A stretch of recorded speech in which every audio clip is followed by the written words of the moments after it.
uh, business.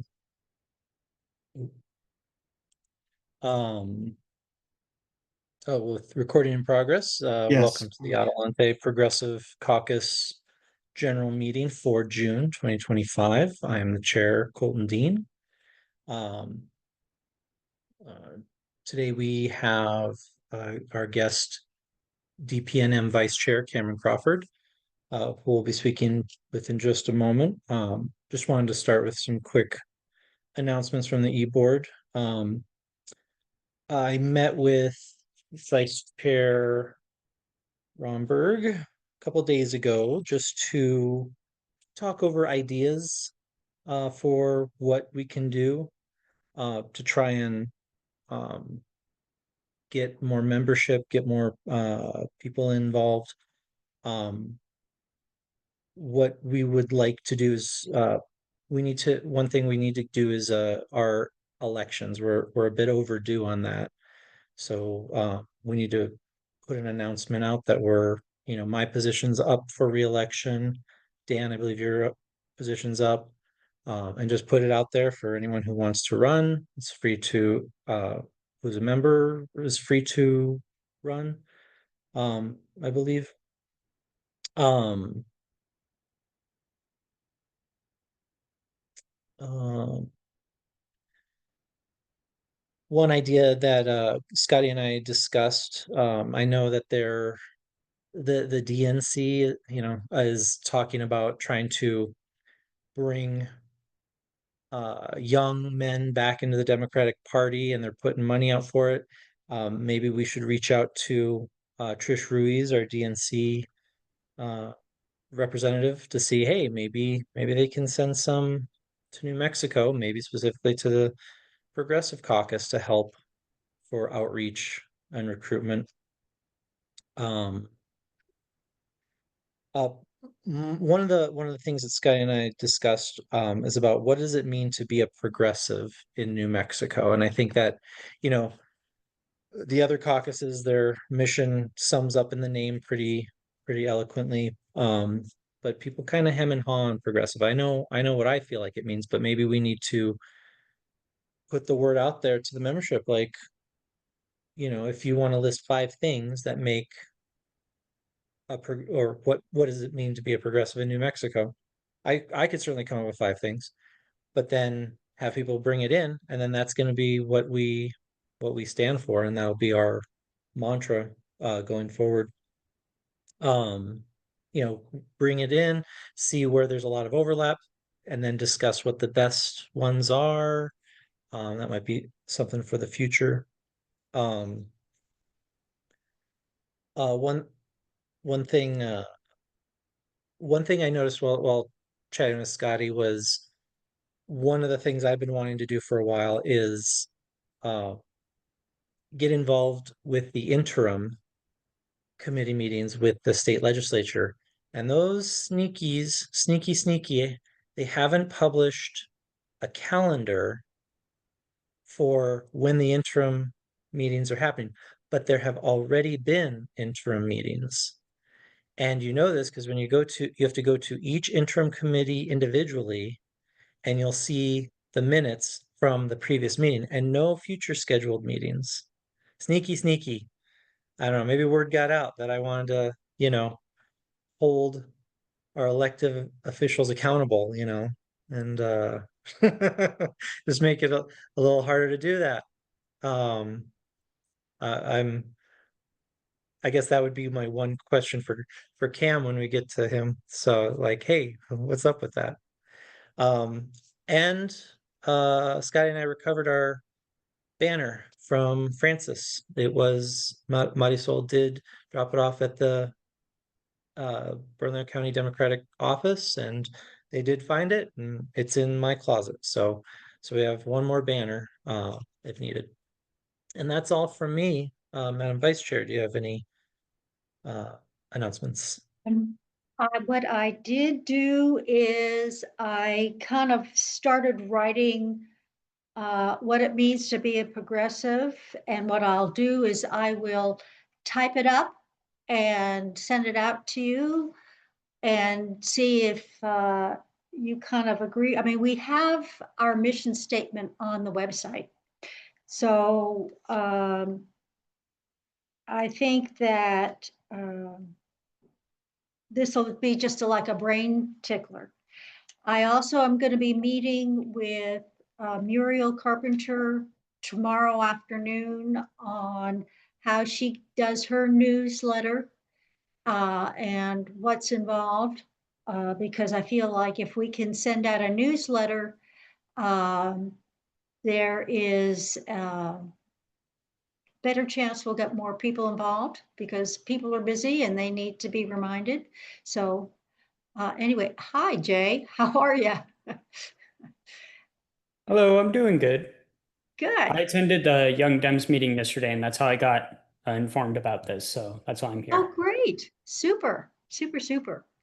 Um, and so I'm going to be working on that, and then I will uh, put an ad together. Colton and I were talking about putting an ad in the Blue Review saying that our elections are coming up and those who are dues paying members can vote and run for office. And we're needing a secretary and we're needing a CD3 chair. So, because Dan and Colton's term is up, but I'm going to think positively that they are going to resume their positions and keep going. So, so I will thank you in advance, Colton, Dan. Thank you for running again. There you go. So that's all I have to say. And do you have any announcements? I don't have any announcements myself. Carol, do you have any announcements? So yesterday long story short, I was invited to speak at the Young Democrats at the state party office yesterday. And so I gave a brief talk about what Adelante's standing for, some of the issues we have stances on, but I really have to say I was extremely impressed by the work Young Dems are doing. They are a great model that I highly recommend that we as a progressive caucus follow. And I really am interested in their work regarding mutual aid. They're going to start doing workshops for people on how to sign up for SNAP benefits and doing other trainings and recruitment to get more young Dems involved. And I really think coalition building is extremely important. And I think that's something we need to think about in the future of working more closely with other caucuses, especially Young Democrats. They were extremely welcoming. And I can't say enough of how well organized and put together, and the vision that they have is phenomenal, and they're taking very active, concrete steps to accomplish that vision.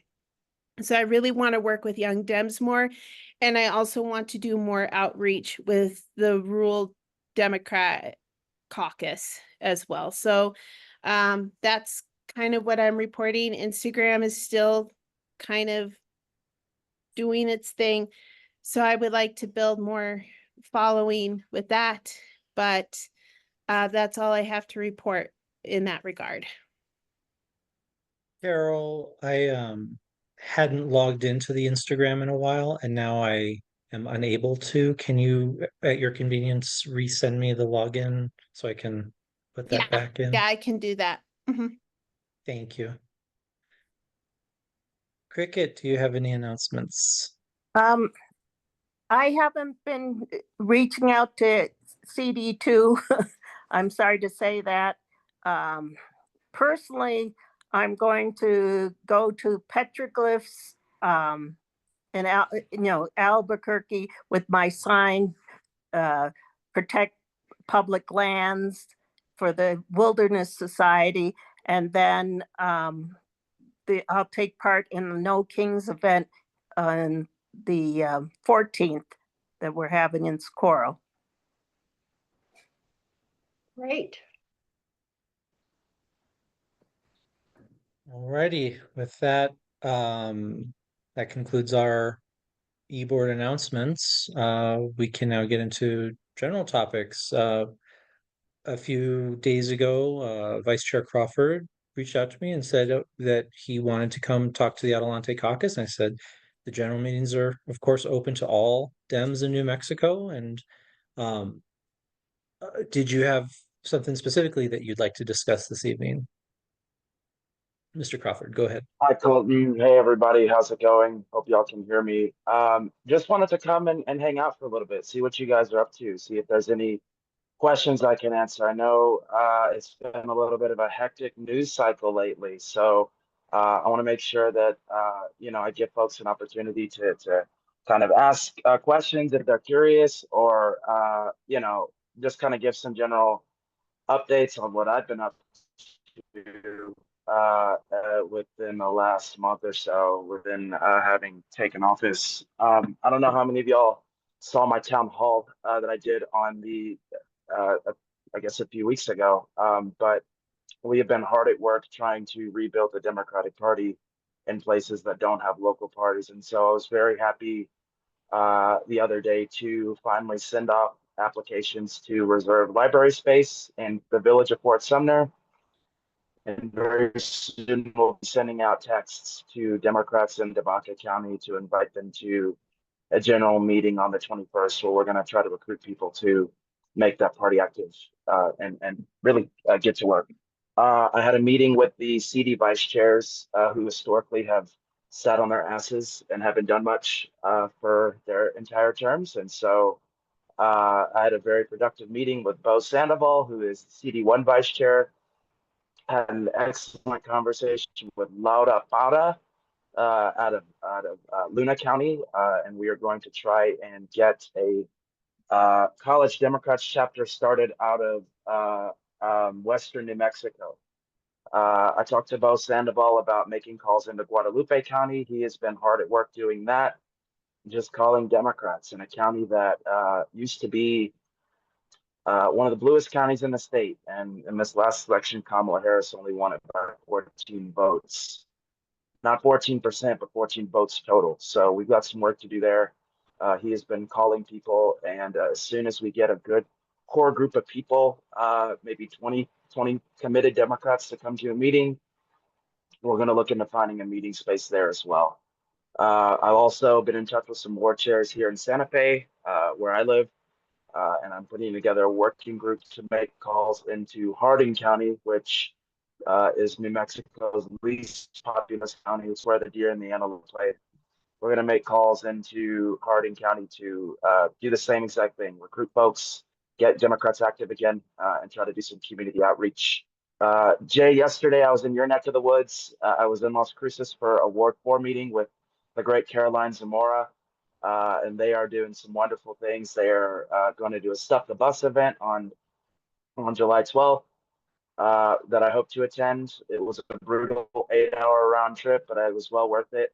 And I want to actually put you in touch with Caroline, because we want to make sure we are doing some recruitment on the campus of an MSU for the college Dem. So I need to talk to you. We should talk soon. I have you on Instagram, so I guess I'll reach out there, but I'll DM you, send me your number. We need to talk. But other than that, I kind of just want to turn the mic over to you guys. And if you have any questions, I'm happy to answer them, and we can kind of go from there. I'd like to ask if, I'm sorry, go ahead, Cricket. Well, my question to Cam is about the situation with our treasurer and what ramifications the party is feeling, about the of it going public, I guess.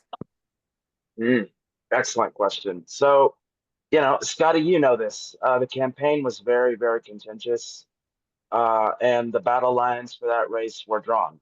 It was myself, Sarah, Brenda Hosky, and the other side was Marisol, Augustine, and Julie. And the fact is that Julie, very early on, during that campaign, kind of made it clear that if her slate of candidates weren't elected, she was going to quit.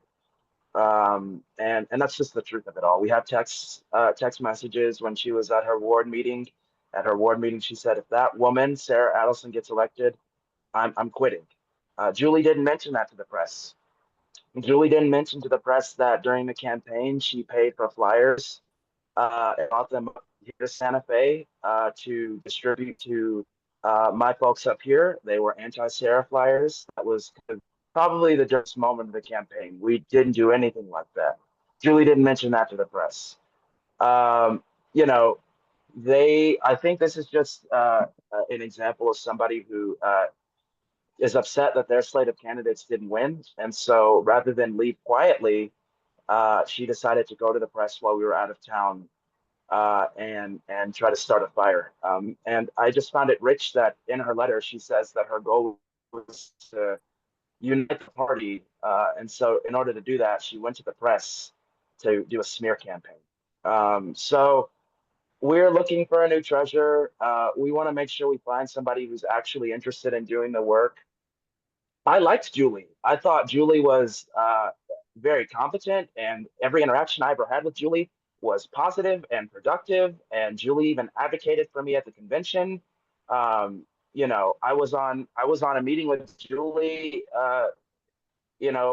Probably a week and a half before she did what she did. I was on another meeting with her a few days before that. And so, I look at it from the standpoint that as long as someone's doing their job, the interpersonal drama doesn't matter. And to be honest with you, there was no interpersonal drama between me and Julie. I was disappointed that she went to the press and said some not so nice things about me. She said that we excluded her. She said that we intimidated her, which that was news to me. But we have to move forward, and I need to focus on talking to voters and organizing Democrats and rebuilding the party. And so, Godspeed, but I can't really consume myself too much with Julie's hurt feelings about her candidates not winning. We have to find a new treasurer and get on with the job with running the Democratic Party of New Mexico. There was another question about our procedure for getting a new treasurer, and somebody was asking, well, why don't you just have another election for treasurer? Because that's not in the bylaws. So the bylaws state that the decision, and I don't know, I can't cite exactly which one it is, but for folks who don't know, the rules are on the party website, and you can look at it for yourself. The rules say that the decision for the final selection of the treasurer lies with the officers. Now, that doesn't mean we can't solicit public input. I think public input is the most important. This is the democracy. But ultimately, the decision is made by the officers. We don't have to have, we don't have to have another election for it. It's not even in the rules. The rules plainly state that the decision lies with the officers. Thanks, Cam. Absolutely. On that note,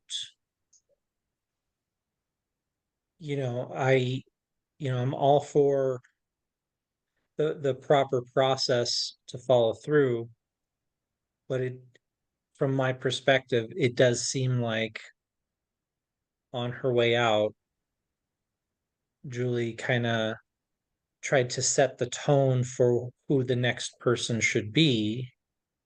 And it's how do you and the rest of the e-board plan to follow the bylaws as you're allowed to, but then also kind of address that tone in the most amicable way possible. Yeah, absolutely. Well, we want to make sure that we represent everybody at the party. And, I wish that we weren't so wrapped up in identity, and we were more focused on ideas. Because the truth is, it's like Democrats have been running on identity politics for pretty much all my life. And the result has been people of all colors and all shades leaving the party.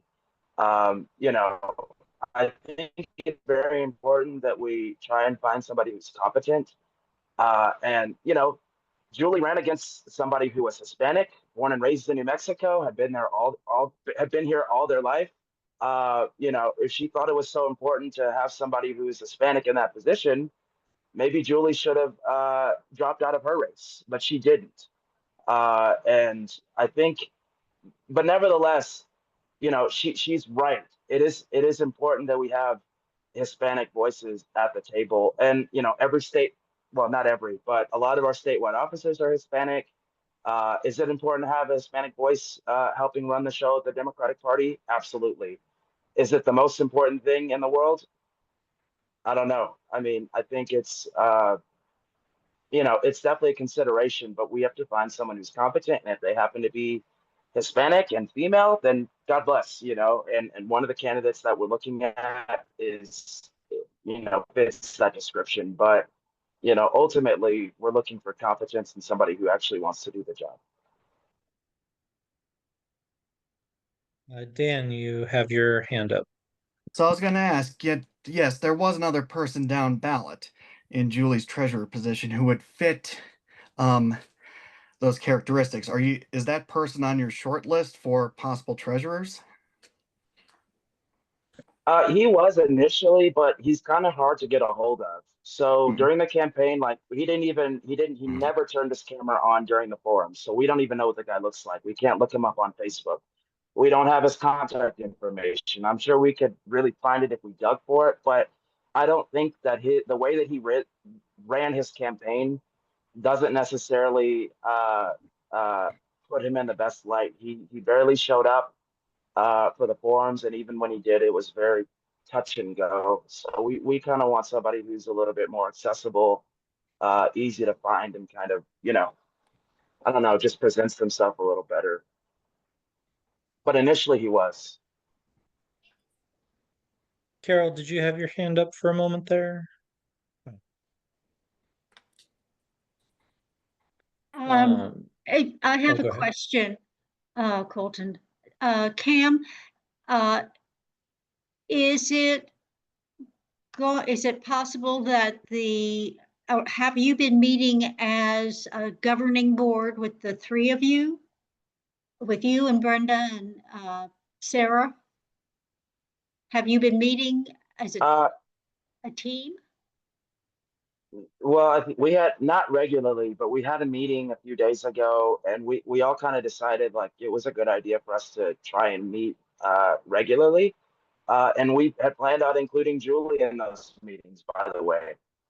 So, take that for what it is. But I think that, Sarah, we all kind of operate in our own lanes. Sarah and I talk every day.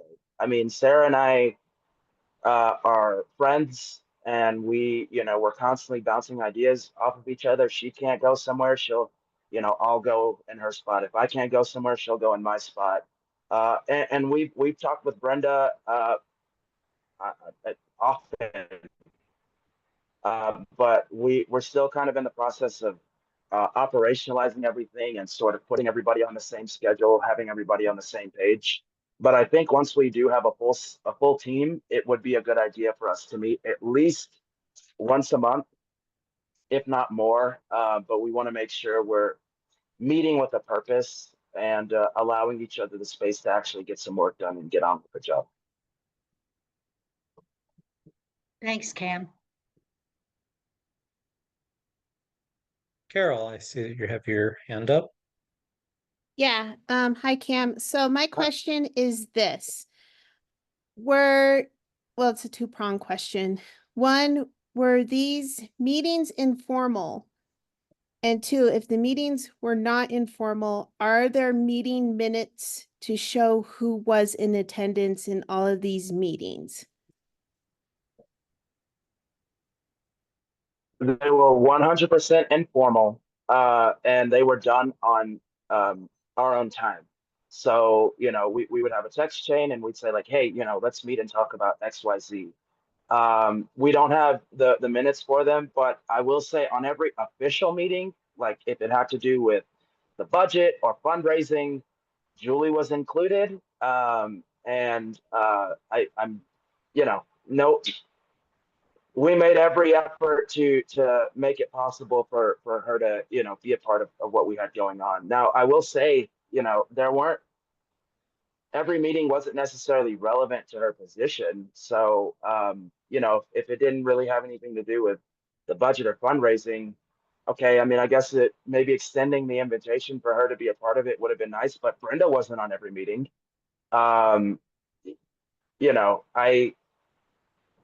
We just need to try and get this right the next time. I think that, uh, you know, whether or not it might be germane to their position, we should try to do a better job in making sure we bring everybody along just to keep everyone in the loop. And that's something I'm going to work on once we pick our next person. Yeah, well, But no, we don't have the minutes. yeah, if I may just say that you have another person, so I think that you should keep the secretary in the loop as well, because that's part of the team. And so I know that you and Sarah talk every day, but I think for cohesion and the ability to collaborate, that it would be a good idea to have the officers communicate together regularly, as opposed to just you and Sarah on an informal basis, because ideas get bounced around and shared, and it's another perspective. Plus, that she's an elected officer, so I think that she should be part of it too. Yeah, absolutely. I mean, if it's informal, I think that there's room to kind of decide. I mean, I don't know. I think every official meeting, we include everybody, everyone who is, if it's germane to their position, they're included. These informal meetings where, I mean, we're on the phone at 11 o'clock at night talking about this or that. Okay, yeah, I guess we could all hop on a Zoom at 11 o'clock at night, but yeah, I think you're right. These are all duly elected positions, and we should, in the spirit of cohesion, we should keep everyone included, and we're going to do a better job next time. Yeah, because I mean, you could even do a text stream. You're the three of you, so that everybody knows what's going on. I just think that it makes more sense to me to do that. On that note, for my neighborhood association, there's like a group email that just sends everything to everybody, and if it asks for a response, then it'll say like reply all, but then at least there's a record of, okay, these people did get this email at this time, and whether they did anything about it, it Mhm. defers that. Dan, you have your hand up again. Yeah, I mean, again, what we're expounding here is not just including everyone, but keeping good records. Because, if you had a pile of meeting minutes, someone said, hey, look, I'm not included. Well, yeah, you were included. Here's a whole pile of these minutes saying you were in attendance in these meetings. What more do you want from us? I mean, hard records always help in dispelling claims. Yeah, no, absolutely. So I think it's important to keep minutes or record the meetings or something.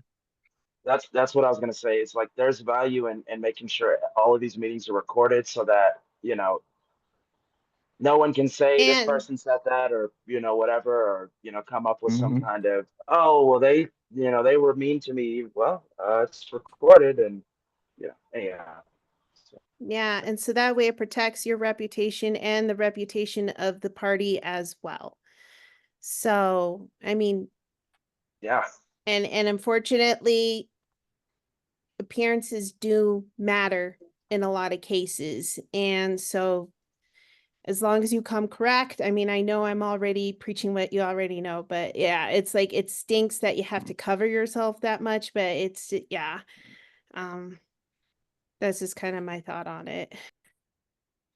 Well, appearances do matter, but so does like the other half of the story. And I've seen way too many people on Facebook and emails. Oh, you guys are so mean to Julie. How could you, poor Julie? And no one's interested in hearing our side of the story. And I even tried to have this conversation publicly with Julie, like, okay, well, what did you want to talk about so bad? Why? I tried to have that conversation in the public forum, and Colton, you were there. What did Julie do? She deflected, and then she blocked me. So I mean, Yeah, I I did think see that. people, yeah, they're drawing conclusions on incomplete information, and then when I say, okay, well, would you like the rest of the story? No, no, absolutely, no, I don't want the rest of the story. You guys need to be more respectful of Julie. Okay, I mean, I guess so, but I don't know of any court case where they don't give both sides a chance to, articulate what happened from their perspective. And I know this isn't a court of law, this is the court of public opinion. But nevertheless, like there's been way too many instances where people haven't gotten to say their side of the story, and then they've been excommunicated, canceled, dealt with in ways that are, not so kosher. So it's disappointing. Jay, you have your hand up. Yeah, I guess I don't know if I have strong thoughts there. I would just hope that at the very least going forward, it's just very transparent and everything, because it seems like the pattern here is if we're transparent about it, then we'll avoid most of the difficulties. I know a lot of people, especially many of the more progressive people, aren't happy with how the Democratic Party just chose to anoint Harris to become the presidential candidate. And in that same vein here, I would hope we're not replicating that same distrust with the party itself. And I hope that we can show people that we want to work with them and that we're listening to them and that we're talking about the things that they're concerned about. And that also we can work together in our own meetings and getting things done as opposed to having a bunch of infighting, because I don't think that's helpful to the party as a whole. Cricket, you have your hand up. Yes, I would like to see our leadership come up with a strategic plan so we know where they want to take the party so we can all get on the same road. Is that something you and Sarah and Brenda are going to do, Cam?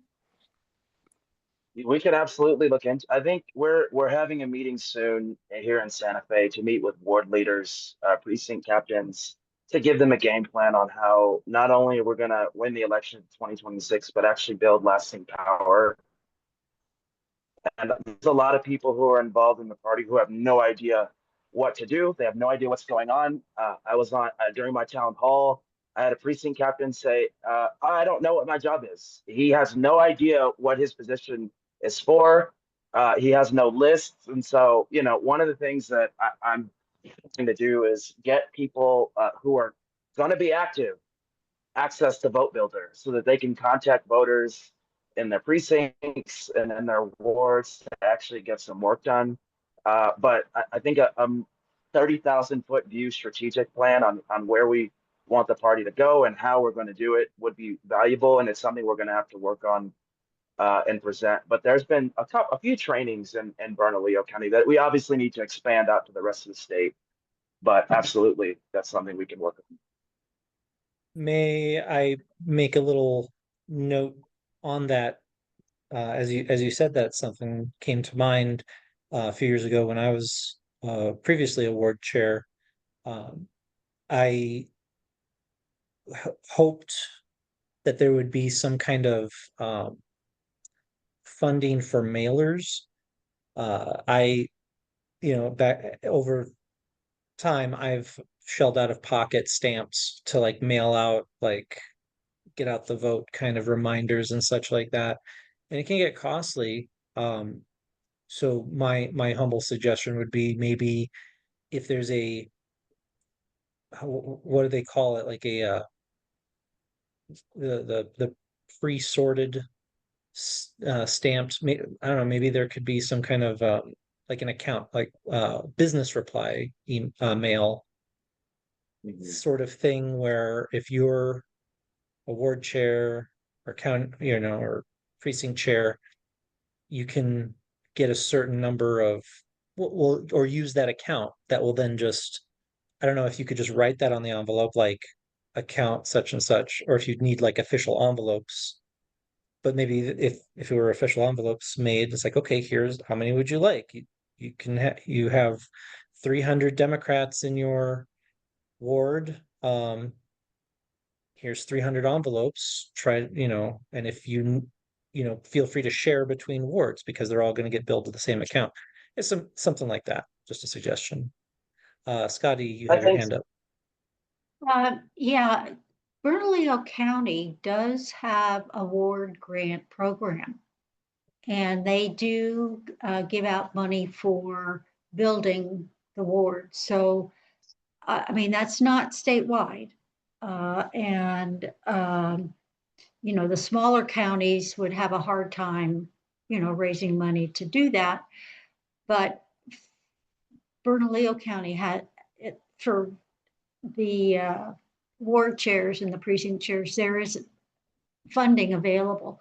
And I'm sure Jacob has, hopefully now he has access to everything. And he also, I think, is looking for a treasurer. I'm not sure whether they got that resolved or not.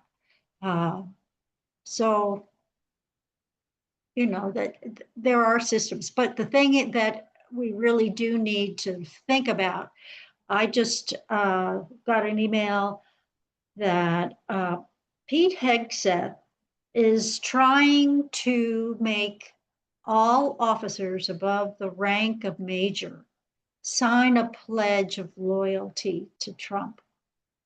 And it's not in the Constitution, but apparently that is not something that concerns them. So we have to really start focusing on looking at who we have to fight against. And that is the MAGAs, that is this terrible administration. We have work to do. And so therefore we really need to, okay, we have some fine tuning to do to get our party up and running. The county has to get a treasurer, the state has to get a treasurer, we all have to get up and moving. But the bottom line is we have a job to do, and it's to save our democracy. That's all I have to say. Yeah, and the other day on Instagram, I posted, if you're not in politics for the business of improving people's lives, and that's why God made doors. I think we should all be on the same team. The job is not just electing Democrats, but electing Democrats who will actually do things to make life better for everyday working people. And, I wish that everyone in the party believed that. There are people going around saying that I bought votes. We just talked about Young Democrats. The president of Young Democrats will not speak to me, has me blocked on Facebook.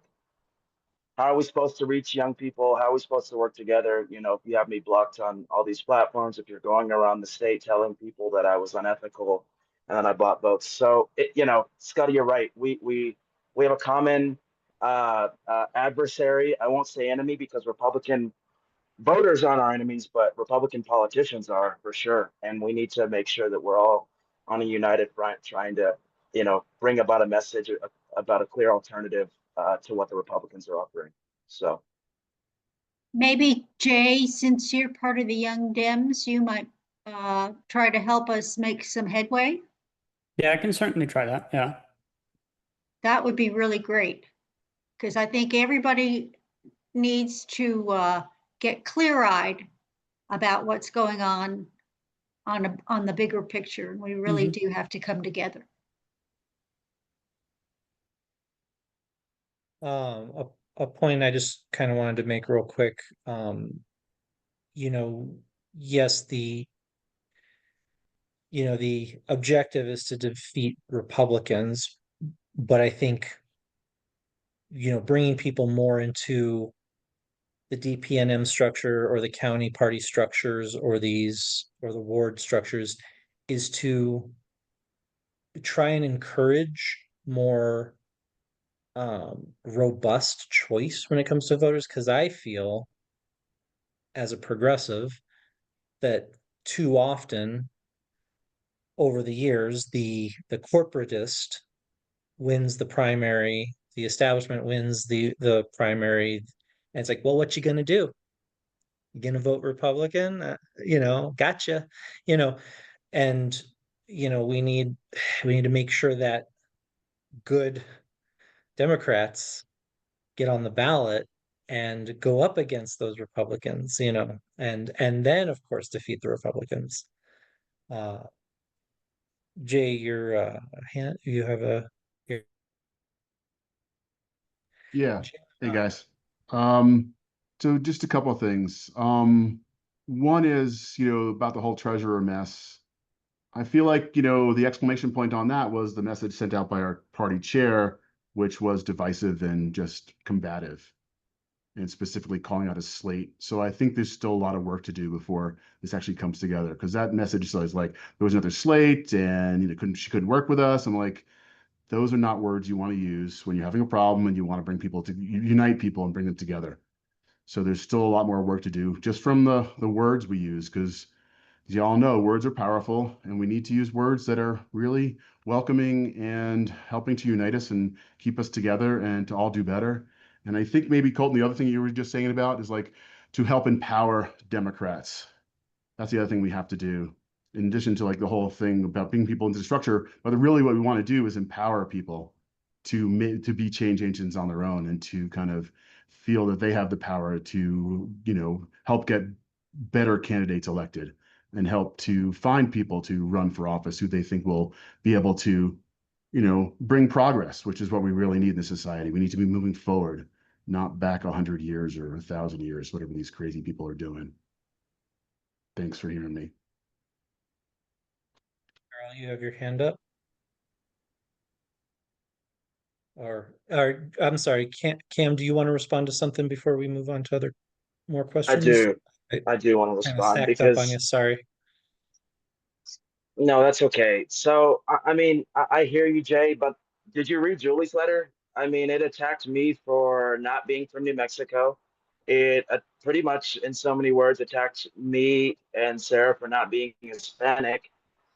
Uh, is that not, do you not think that's also divisive? What was the purpose in I telling the whole state, oh, by the way, Cameron's not from New Mexico. uh, Cameron moved here a couple of years ago.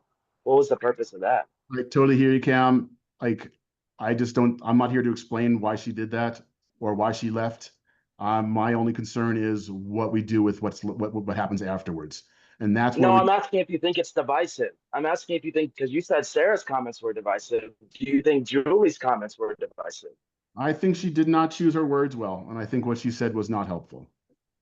But that being said, I'm not in her experience, and she's the one who's leaving. She's not the one who's remaining and needs to help build the party up after yet another difficult thing happened.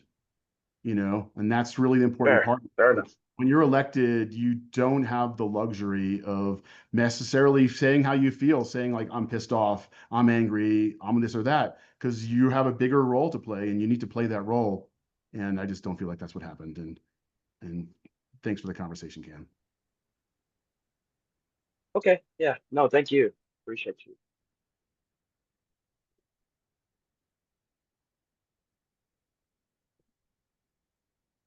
Carol, Carol, you have your hand up.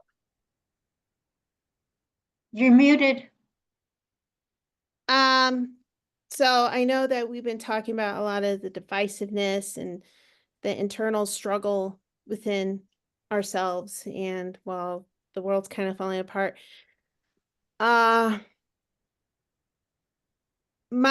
question is what ideas have been envisioned or bounced around, or has any discussion come up about mutual aid for the community? Because I feel like there's so much more than just electing people that will vote the way we want them to. Like we're all a part of this community, and I know I have spoken with other Democrats, and I really love the vision of this one Democrat I spoke to who envisioned the Democratic Party, especially DPNM, that when there is an issue, like I can't make my rent payment, or I ran out of food stamps and I can't get to the food pantry in time, or as very typical in New Mexico, my car battery died. I don't get my paycheck for another 3 days and I need my car to get to work. That the first thing that people would think of for help is call DPNM. And that somebody from a caucus or something else, somebody would organize to get the help to the community. So, and I love that vision. I really, really love that vision. And that's where real unity and power, that's where power comes from, is from caring from each other. Have any ideas like that come up in any of the discussions, and have concrete steps been made to pursue this idea of agency where we're doing things rather than reacting to things? Yes, and that's what I ran on. And so within the last few weeks of us being in office, we've reached out to Roadrunner Food Bank to start conversations about maybe having people volunteer there. And then, the truth is a lot of these county parties have some kind of community service program already. And our job is to help shepherd them along and then highlight and tell their story to the rest of the state. So I was in Las Cruces yesterday. They're doing a Stuff the Bus event, and they have a woman who's involved in their party who's spending her own money to put together hygiene packs for members of their community. So sometimes it's about operationalizing everything and making sure we can put together a real program to direct people to go, hey, you can go volunteer on Saturday, you can go here on Thursday. And other times it's just about highlighting what people are already doing, so that the more the word gets out, then the more people in the community will be aware that, oh, okay, well, if I need this, I know that the Democratic Party has this thing that, might make life a little bit easier. So yes, those conversations have been happening. We've been reaching out to different nonprofits, and we've been reaching out to county parties and shepherding them along in their process of setting up more robust community service programs.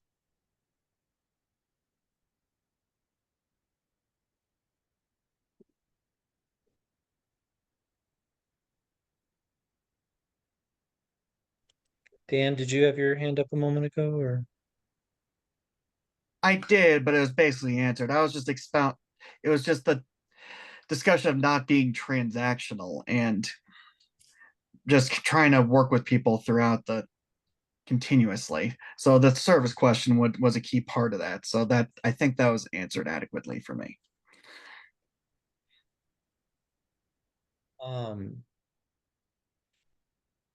Just to kind of veer away from the topic of the treasurer and outreach, I did have a question that I just briefly mentioned in the beginning. You know, one of the things I've advocated for is people getting involved with the interim committee meetings for the state legislature. At the very least, listening to them, attending them if possible. If you have an issue, reach out to the chairs or vice chairs to try to speak to them. But I've been keeping an eye out for the calendar to be posted, and it doesn't get posted. And then I just noticed yesterday that they've had some of these committees have had meetings and they've posted minutes, but there's no schedule when the next one is.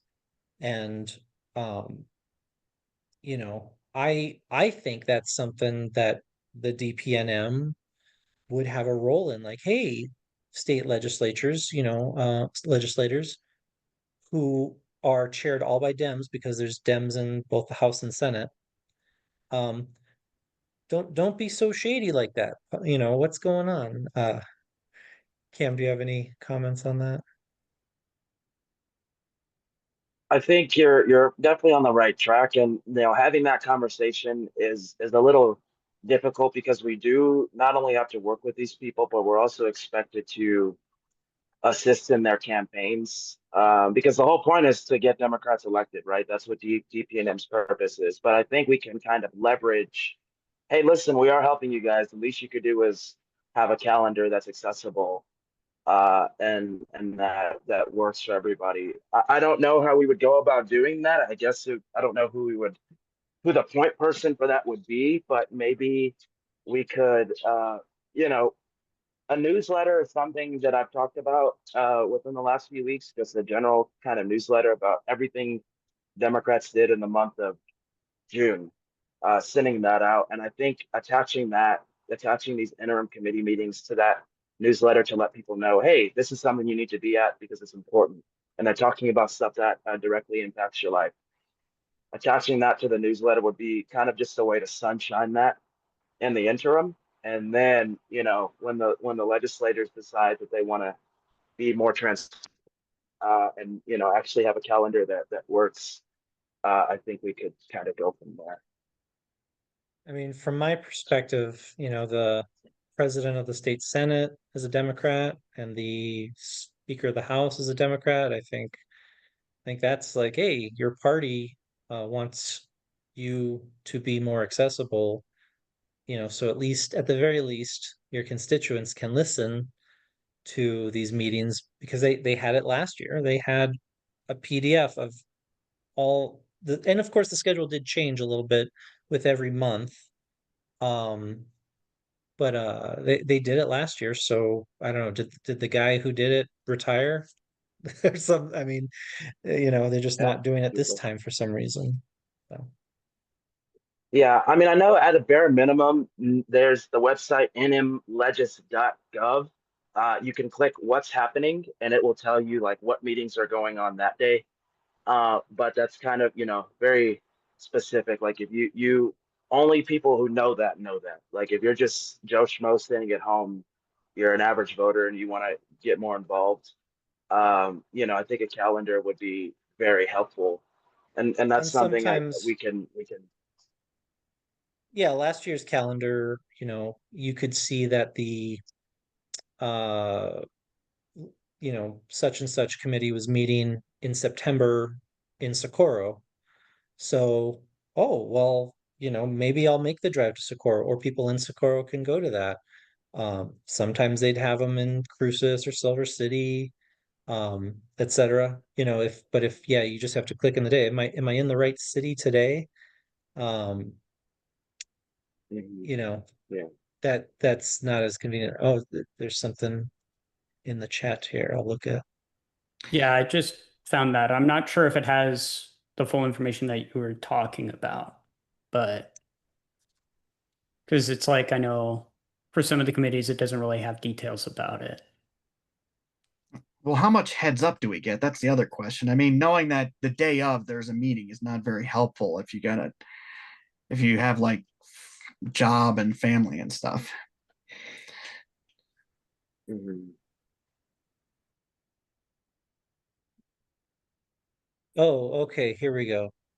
Yeah, so that link, so in that PDF, there's a link to see the full letter. So I guess they've changed it, session calendars. No, that's not it. But yeah, I can see Transportation Infrastructure Revenue Subcommittee was meeting today at the Capitol. Chaired by Art De La Cruz from 9:30 to 12:30. You know, that might have been something worth. So yeah, here it is. It just is in a different place than it was last year. Last year was under committees. You open committees, scroll down, you see interim committees. And Yeah. This year it's under what's happening. It's the third hyperlink, I guess, from the top. Okay. So yeah, I see. they like to move things around and not tell people where they go. Okay, so there we go. Problem solved. Good to know. Good to know. Yeah, thank you. Thank you very much for showing us that. Is there any other further discussion for our vice chair or for the Adelante caucus in general?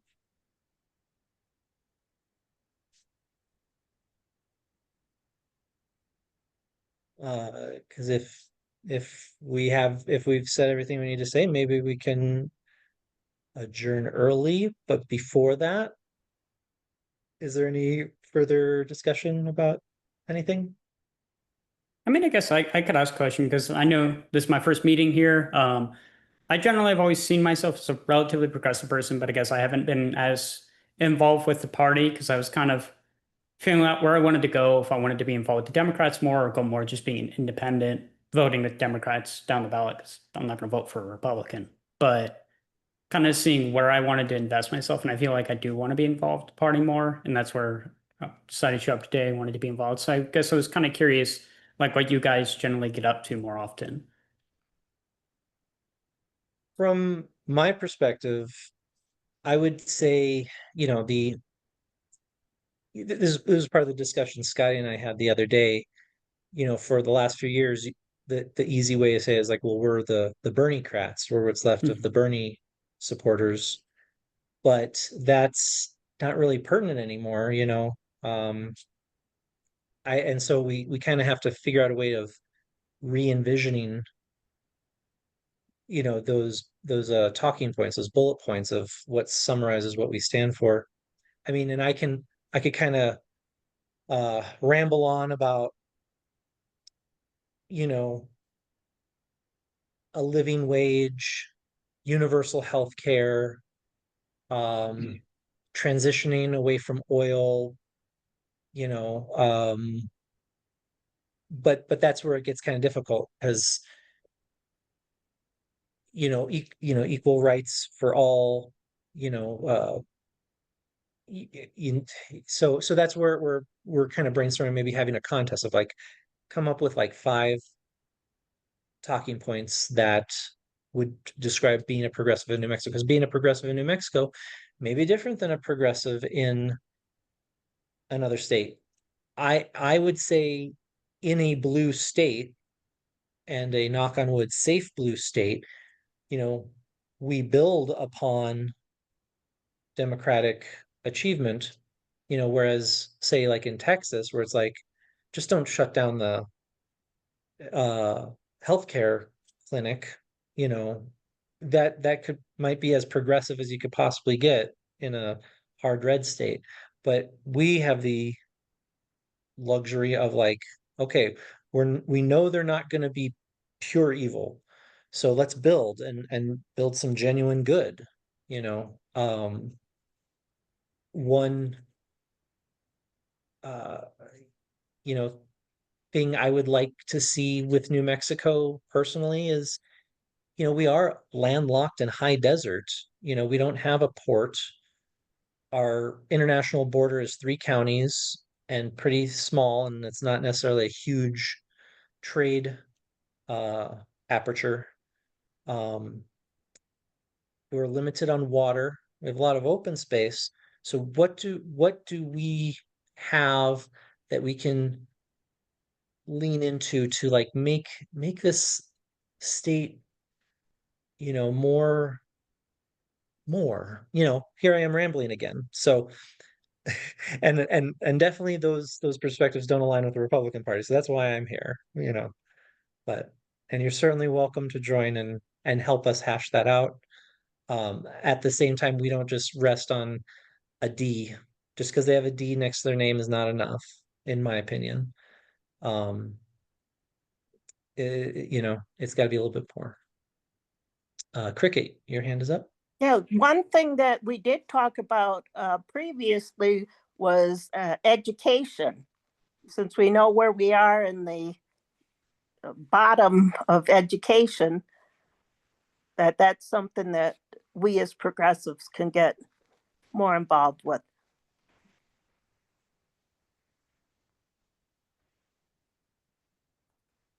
Any perspectives, Mr. Vice Chair? Well, as I Well, said, Madam Vice Chair. Madam Vice Chair. We have Thank you. two vice chairs, sorry, at the moment. But yes, Scotty and or Cameron. Sorry, I think Go I ahead, Scotty. accidentally disconnected. My internet connection in my studio is pretty bad. Okay. Uh, uh, the But what I question was will, about as I said, education. I'm sorry, Kim, what I was going to say is that I have written notes. I will type them up. I will send them out to the board to look over, to revise, to chew on. And maybe we can come up with an easy, maybe not elevator speech, but just say, these are principles that we as progressive believe in. So that's what I will do. And Mr. Crawford, if you have any thoughts on like what progressives are in New Mexico. Yeah, I turned my camera off just because I think it'll probably help with the internet connection, by the way. But I think half the battle is knowing the policies that we've passed. And so, Democrats in New Mexico raised the minimum wage. The first raise I ever got was when I moved to New Mexico and started my job at Allsep. So I came from a place where the minimum wage was $7.25 an hour. The minute I moved to New Mexico, I instantly got a raise to $9 an hour. It's not much, but Democrats in New Mexico committed themselves to actually, cracking down on corporations and raising the minimum wage. We've established, 64 hours of paid sick time for every New Mexico worker. We have cut childhood poverty significantly by expanding, free universal pre-K, so that working people can, go to work and support their families and not have to worry about paying out of pocket for childcare. We've had conversations about expanding Medicaid to everybody, allowing everybody to buy into Medicaid regardless of income. That's called Medicaid Forward. We've made college free, with the Opportunity Scholarship. We're on the cutting edge. A lot of people don't give New Mexico the credit that it deserves because we're such a state. And a lot of people don't even know that we're a part of the US. But Democrats here have actually gotten things done for people. And it's by no means perfect. We do still have some Democrats in office who clearly don't have the best interests of working class folks. But for the most part, we've done a decent job. We passed a bill to start, more closely scrutinizing private equity when they buy hospitals. New Mexico leads the country in hospitals that are owned by private equity firms. How many people do you have talking about that? 30% of our hospitals are owned by private equity firms. We are a progressive state. We're on par with a place like Vermont or a place like Massachusetts. Not in like income or cost of living, but in terms of policy, we have some real true blue progressives who've passed good legislation over the years who've actually helped people and made a difference. So I think a lot of it is just knowing the policy.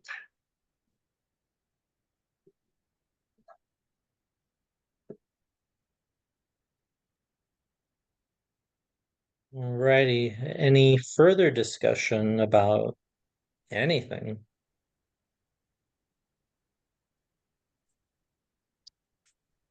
Let's see in the chat well, I something. I see Dan put in public banking. We've been trying to get that, but we haven't gotten there yet. And I would say that's where the party comes in. That's where with Democrats in the majority in both chambers of the state legislature and the governorship, that's where the party is like, oh, hey, what's the deal with that state bank thing? What's the deal with that green amendment? Oh shucks, just couldn't get it through this year. It's like, well, I don't know if you tried that hard, and if you're not going to try that hard for these values that maybe we don't, help you in your reelection. And I think that's where the leverage comes in. And it's a hot iron in the fire, but otherwise, what are we doing here? And what is the SEC doing? Like, what's the point of it all if we're not gonna, Yeah. hold a little leverage against the elected people who chose to run for office? Yeah, I mean, and being an SEC member is an elected position. It's internal, but you can still do something. One of the things that I do, I go to town halls, wherever they are in the state. I just went to a town hall probably about 2 weeks ago, in Las Vegas, which I live in Santa Fe. You guys know that. But nevertheless, like, I sit and listen to Pete Campos, uh, Senator Pete Campos talk about, all the money he brought back to his district.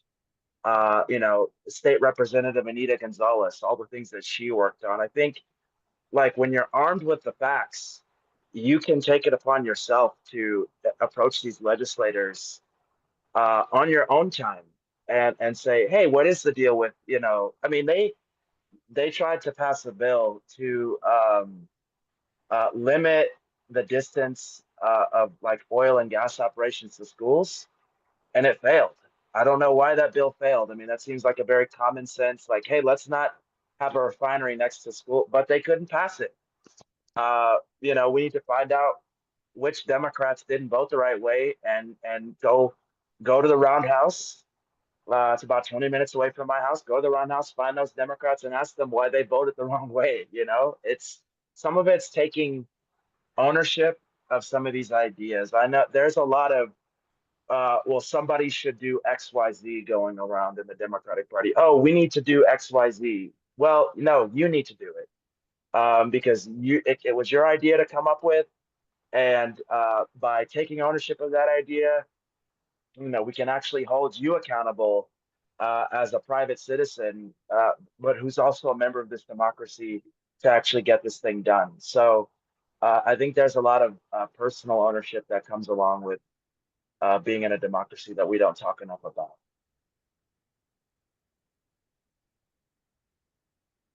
Carol, you have your hand up.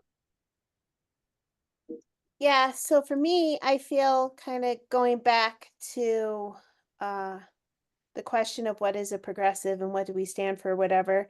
One thing that I had told Jay at the Young Dems meeting yesterday is that one thing that I would love to see Adelante be in the future is a coalition collaboration type of caucus where we can navigate issues between other caucuses to find common ground and to build. Like Jay and I were saying that along with the Green Amendment, Jay brought up a great thing that some of the things in that amendment may hurt jobs that affect New Mexicans that maybe the Labor Caucus would be very concerned about.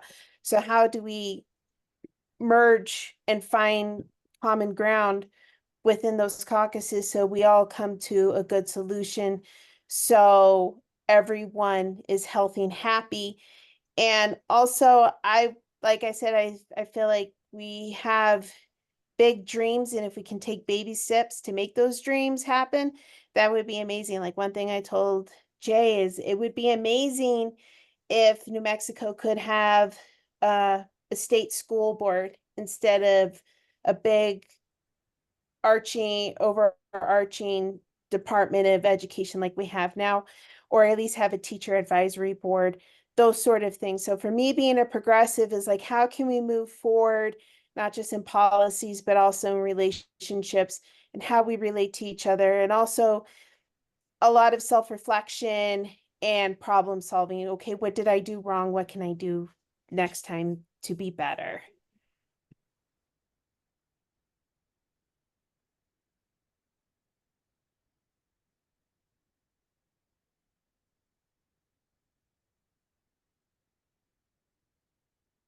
Righty. Any further discussion? Okay. And then I guess it was nice hearing from all you guys. So I guess I'm curious now, like, what do we do with that going forward? Like, do you guys generally try to host events? Do you try to get engaged in the community? Like, what kind of things do you guys as a caucus try to engage in generally? It's been kind of tough because as you can see, this is our general meeting. We have had guest speakers. We've had, discussions that draw people in. Like a year ago, we had Cenk Uygur as a speaker, and we had Marianne Williamson. That drew a lot of people in. And then the next meeting, it was just the six of us, Um, we're kind of in this kind of conundrum of like, we have these ideas. For example, my idea of like, okay, follow the interim committees. Well, maybe I could follow one or two, and then report back what I heard. But it's like there's a bunch of meetings, and ideally, we want to get people in. So then it's like, oh, here's our what we're doing. Um, but until we can get like some people, we're kind of limited to what the six of us can do. Five of us actually.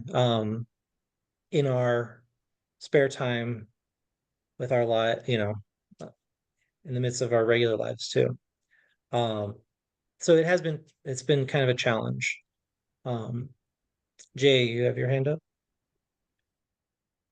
Yeah, hey guys, I'm walking outside now with my dog, so if you hear noises. But I'll just say, I think the one thing that really needs to happen is we need to build this caucus up. We need to do some kind of series of events around the state. I think that's what the Veterans Caucus did with another caucus, maybe where's us. But that I think is critical because, as you mentioned, there's not a lot of people showing up at meetings, and membership, I'm sure, is pretty small. And since Democratic Party is pretty big in our state, and every one of those Democratic Party members is eligible to be a member of our caucus, I suggest we need to go out and find some of those folks that would be interested, and if nothing else, just try to get them to show up every once in a while and activate them, and just find folks who want to do more, and let's do more. But I think to do that, we have to go where the people are and not expect them to come to us. Thanks. Well, and that's also part of the idea of like, well, what does it mean? Maybe we need to re-envision what a progressive in New Mexico means, and maybe that'll help get people like, okay, here's an actual arm of the state party, that can, at least on paper, affect change. It's not, this is for people who don't just show up in November. This is for the people who are interested year round. And if people aren't interested in being active year round, it's kind of like, how do you drag them into it? Well, so Colton, if you don't mind, I mean, can I suggest like two things? One is, right, people just showing up for voting. That's not really democracy. It's a very thin version of democracy. Democracy is doing something to be part of the team, part of a party, do something like that, at other times of the year when you're not actually just going to the polling booth. And like I said, I think we need to figure out a way to go to meet people where they are, not maybe go to county meetings, but maybe figure out another kind of group to go to have these conversations and see if we can find folks who want to join in. We'll have to also figure out what they're actually joining, like you said. I agree, but we have to be proactive. In my opinion, we have to be proactive and go out and find those people like Carol and whoever else went to the Young Dems meeting. That's the kind of thing I think we need to be doing more often, or very often, I should say. And I'll leave it there. Yeah, and to that effect, Certainly. Carol and I had been talking about going out to some of the other counties outside of central New Mexico. I'd started trying to contact like Joseph Weathers and trying to find some other contacts with different county parties to head out to visit them. So yeah, that's definitely starting that process. Yeah, and I mean, I'd like to point out that like I'm here because Carol attended the YDNM meeting, so like I think it's good to reach out to these other groups. And also I think, for example, I know there's the Progressive Voter Alliance down in Las Cruces, and they generally organize along Las Cruces. But I'm hoping to be able to kind of connect with them and maybe connect them here so that they're connected with, I guess, the official like caucus of the party itself for the Democrat side. Because maybe not all of them are necessarily Democrats, but rather just broadly progressives, maybe further left than Democrats are willing to be sometimes. Um, but I think it'd be nice to kind of connect some of these other groups. I know Indivisible, that's another group that's been popping up all across New Mexico. I think maybe they'd be good to connect with because they may know some people in their groups that are more progressive and they could kind of point them this way. And so we could really connect people together.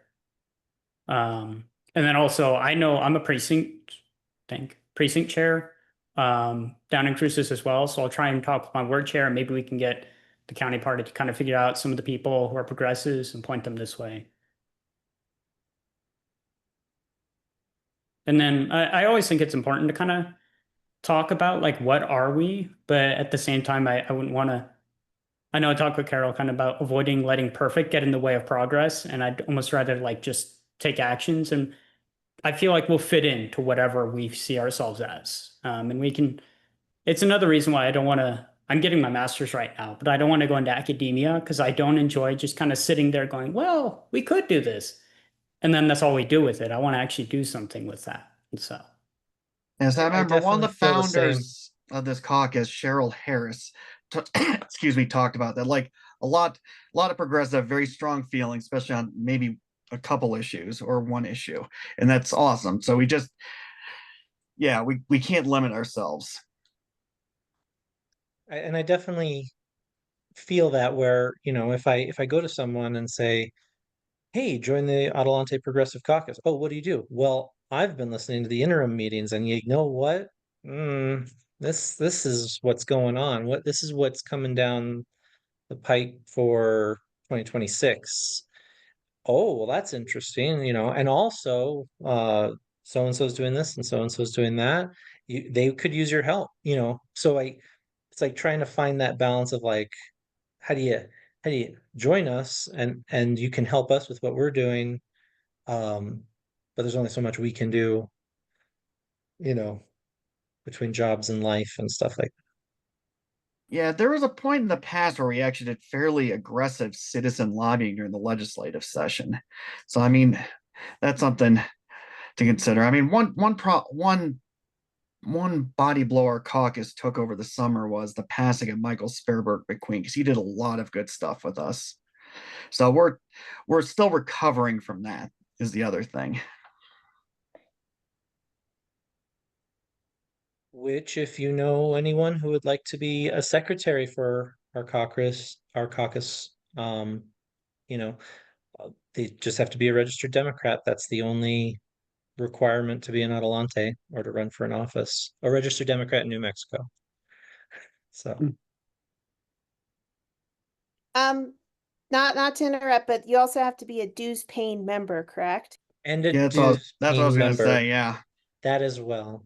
and also because Thank you. on the note of voting, I think you have to be current as of 30 days ago. I'd have to read the bylaws exactly, but basically Yes, you can't just pay dues the night yes, before and then vote. that is correct. That is correct as well.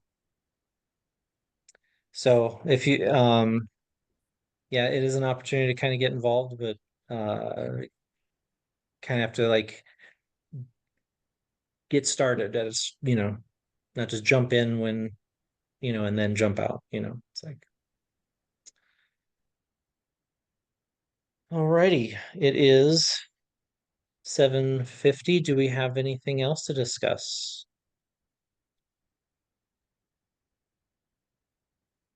All right, seeing none, then I will move to adjourn. Do we have a second? Thank you guys for letting me come and hang out for a little bit. I really appreciate it. Looking forward to seeing y'all again down the road. Thank you very much for Yeah, coming, thank you. Mr. Crawford, and answering questions very matter of factly.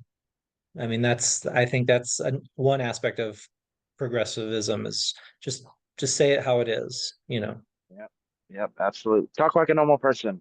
Talk like a normal. I mean, and people can disagree with you, but that's okay, but just, no Weasley words, yeah, yeah, absolutely. And good luck on nursing school, man. I know you're supposed to be aren't you supposed to be graduating like Oh, soon? I graduated. Yeah, I'm just Oh, waiting to test. I've paid for the God bless, test. They man. just got to transfer my transcripts and then I can take the test. So God bless, man. thank Good you. luck in that. And Thank good you. luck on your master's degree, Jay. I didn't go to college. I'm just a local yokel with a high school diploma. So please, chase that dream, go as far as you can. Oh yeah, thank you. And definitely I'm going to graduate with it, and then I'm going to try and be involved in politics and help people. So Absolutely. Good, good. All right, guys. I will see you guys next time. Good night, everybody. see ya.